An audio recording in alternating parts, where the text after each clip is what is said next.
আসসালামু আলাইকুম ভিউয়ার্স, পূর্বের ভিডিওতে আলোচনা করেছিলাম যে আউটসোর্সিং 2025 নীতিমালায় ক্যাটাগরি 1-এর পদগুলো কী কী এবং ক্যাটাগরি 1-এ পদগুলোতে যদি যোগদান করেন তাহলে কত টাকা বেতন পাবেন। আজকের ভিডিওতে আলোচনা করব যে আউটসোর্সিং নীতিমালা 2025-এর আওতায় ক্যাটাগরি 2-এর পদগুলো কী কী এবং এই পদগুলোতে যোগদান করলে আপনারা কত টাকা বেতন পাবেন। ভিউয়ার্স, ক্যাটাগরি 2-এর পদগুলো হচ্ছে ড্রাইভার লাইট অর্থাৎ হালকা, যাদের ড্রাইভিং লাইসেন্স রয়েছে তারা কিন্তু এই পদে আবেদন করতে পারবেন।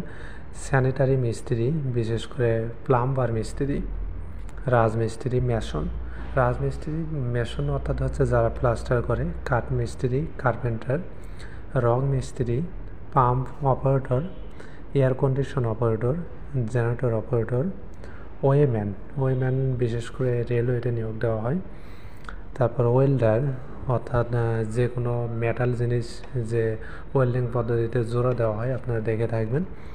মিটার রিডার বিভিন্ন বিদ্যুৎ সেক্টর বা পাওয়ার সেক্টরে নিয়োগ দেওয়া হয় এবং অনুরূপ কাজের জন্য নিয়োগ পাওয়া ব্যক্তিরা ঢাকা মেট্রোপলিটন এলাকায় মাসিক বেতন পাবেন 19,636 টাকা। অর্থাৎ ক্যাটাগরি 1-এর তুলনায় ক্যাটাগরি 2-এর বেতন কিছুটা কম আপনারা জানেন।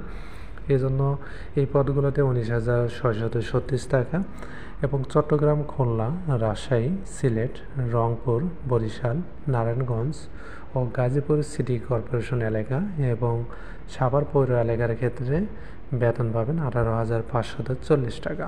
অর্থাৎ ঢাকা মেট্রোপলিটন এলাকার তুলনায় সিটি কর্পোরেশন বা পৌর এলাকায় প্রায় 1,000 টাকার মতো কম পাবেন এবং অন্য অন্য এলাকায় বেতন পাবেন 17,992 টাকা।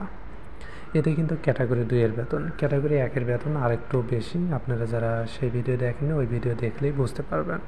এই ভিডিওর ডিসক্রিপশনে লিঙ্ক দিয়ে দেবো। এর পরবর্তী ভিডিওতে ক্যাটাগরি 3, 4, 5 সম্পর্কে আলোচনা করব। তো ভিউয়ার্স, আপনারা আরও কিছু জানার থাকলে কমেন্ট করতে পারেন। ফার্স্ট টাইম আমার চ্যানেলে হয়ে থাকলে চ্যানেলটি সাবস্ক্রাইব করে পাশে থাকবেন। যারা অলরেডি সাবস্ক্রাইব করেছেন তাদেরকে অসংখ্য ধন্যবাদ।